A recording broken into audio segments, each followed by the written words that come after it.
wondering, how does food get contaminated? 3 things that parents need to be aware of. Number 1.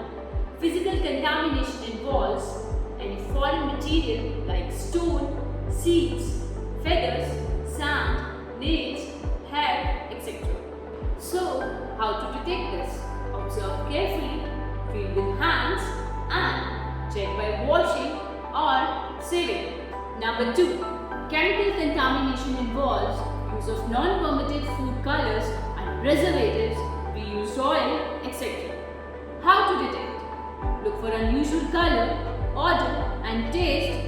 Special detection test. Number 3. Microbiological contamination involves growth of bacteria, yeast, molds, etc.